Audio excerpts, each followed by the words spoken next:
الرحیم نحمدہ ونصلی ونسلم علی رسولہ الکریم اما بعد قال اللہ تعالی وَلِكُلِّ أُمَّةٍ جَعَلْنَا مَنْسَكًا لِيَذْكُرُوا اسْمَ اللَّهِ عَلَى مَا رَزَقَهُم مِّن بَهِيمَةِ الْأَنْعَامِ صدق اللہ العظیم۔ اللہ تعالیٰ نے قرآن کریم میں ارشاد فرمایا ہے کہ ہر امت کے لیے اللہ تعالیٰ نے قربانی کا حکم دیا تاکہ جانوروں پر اللہ کا نام لیا جائے اور ان کو ذبح کیا جائے۔ عید قرباں کی آمد ہے اور لوگ محبت کے ساتھ جانور دیکھ رہے ہیں، خرید رہے ہیں، اور کچھ لوگ منڈیوں کا رخ کر رہے ہیں، کچھ ہماری طرح اپنے کسی عزیز کے فارم پہ آ گئے ہیں، جیسے ہم لوگ یہاں اپنے ایک عزیز کے بھائی کے فارم پہ آ گئے۔ جب بھی کوئی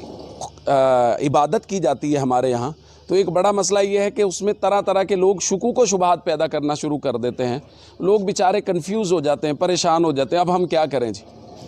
تو انہی شکوک و شبہات میں سے آج ہمارے ذہن میں آیا کہ ایک شبہ جو چل رہا ہے ہم اس کا ازالہ کر دیں۔ ہمارے یہاں یہ بہت بات چلائی جاتی ہے کہ جی بھینس کی قربانی جائز نہیں ہے، تو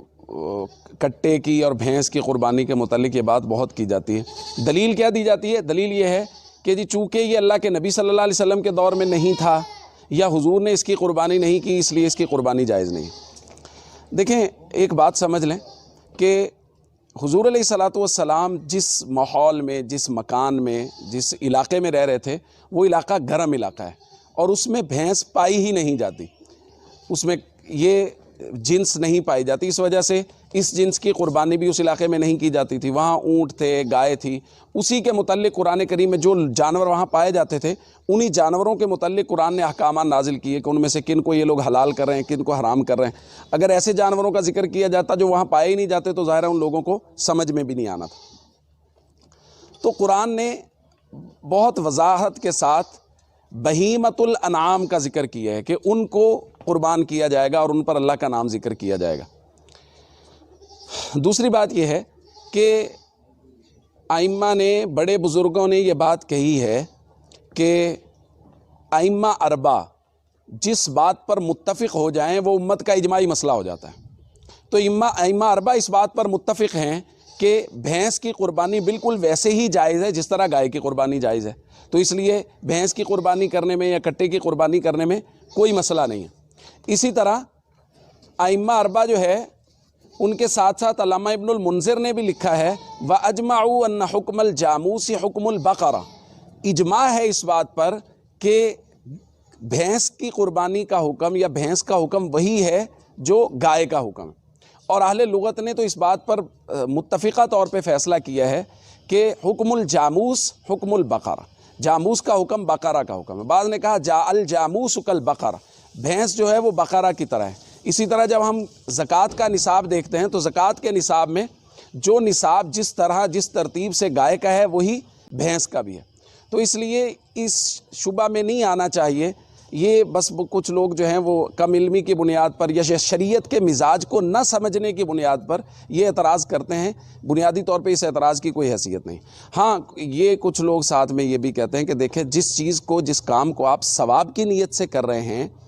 وہ کام کم از کم شریعت سے ثابت ہونا چاہیے، تو قربانی تو ثواب کی نیت سے کی جاتی ہے، تو اس کے اندر اگر آپ اس کی بھینس وغیرہ کی قربانی کر رہے ہیں تو کم از کم اس کو شریعت سے، اللہ کے نبی سے ثابت تو ہونا چاہیے۔ تو بھائی دیکھیں یہ اصول پھر ہر جگہ چلنا چاہیے۔ اب اللہ کے نبی صلی اللہ علیہ وسلم کے دور میں یہ بھینس وغیرہ نہیں تھی تو اس کی قربانی نہیں ہوئی، تو اللہ کے نبی صلی اللہ علیہ وسلم کے دور میں یہ روپیہ پیسہ بھی تو نہیں تھا، زمانے کے اختلاف کے ساتھ یہ چیزیں آ گئیں۔ اب اس دور میں تھا سونا اور چاندی۔ کیا آج کل کے دور میں صدقہ دیتے ہوئے یہ لوگ جو کہتے ہیں کٹے یا بھینس کی قربانی جائز نہیں ہے، وہ یہ کہتے ہیں کہ جی صدقہ اگر دینا ہے یعنی عبادت کے لیے اگر کوئی چیز خرچ کرنی تو صرف سونا چاندی کرنی ہے، چونکہ اللہ کے نبی کے دور میں صرف سونا چاندی یعنی درہم اور دنانیر خرچ ہوتے تھے؟ نہیں کہتے، بلکہ وہ تو بھاگ کے قبول کر لیتے ہیں اگر کوئی آدمی ان کو صدقہ دینے کے لیے جائے کہ جی یہ صدقہ ہے، اور پیسوں کی شکل میں یا کسی بھی اور کرنسی کی شکل میں دیا جائے قبول کر لیتے ہیں۔ وہاں تو نہیں کہتے کہ جی اللہ کے نبی کے دور میں یہ نہیں تھا تو اس کو کم از کم ثواب کی نیت سے استعمال نہیں کرنا۔ تو بھائی یہ صرف شبہات ہیں، ان کی کوئی حیثیت نہیں ہے۔ جو حکم کھانے پینے کے معاملے میں بھینس کا گائے کے بالکل برابر ہے کہ جس طرح گائے کا گوشت کھایا جائے گا، اس کا دودھ پیا جائے گا، اسی طرح بھینس کا بھی گوشت کھایا جائے گا، دودھ پیا جائے گا۔ ان لوگوں سے پوچھے جو یہ اعتراض کرتے ہیں وہ بھی کہتے ہیں ایسے ہی ہے جی، اس کا دودھ بھی پیا جا سکتا ہے, گوشت بھی کھایا جا سکتا ہے, جس طرح گائے کا کھایا جا سکتا ہے, تو پھر قربانی کرنے میں کیا مسئلہ ہے؟ اگر یہ بیچاری جنس اللہ کے نبی کے دور میں اس زمانے میں اور اس مکان میں یعنی عرب معاشرے میں موجود نہیں تھی, تو اس کا کیا قصور ہے کہ اس بیچاری کو قربانی کے لیے قبول نہیں کیا جا رہا؟ تو اس لیے آپ بالکل شکوک و شبہات کا شکار نہ ہو, شرح صدر کے ساتھ قربانی کیجئے. جس چیز کی آپ کو پسند ہے, آپ اونٹ کی کر سکتے ہیں اونٹ کی کیجئے, گائے کی کر سکتے ہیں گائے کی کیجئے,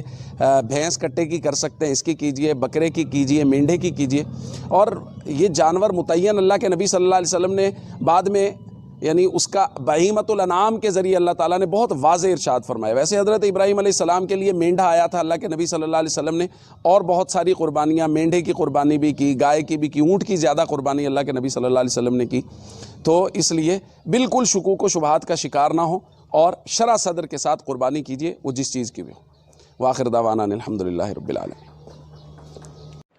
ہمارے چینل درس حدیث پروڈکشن کو سبسکرائب کریں اور ہماری ویڈیوز کو لائک، شیئر اور کمنٹ ضرور دیں.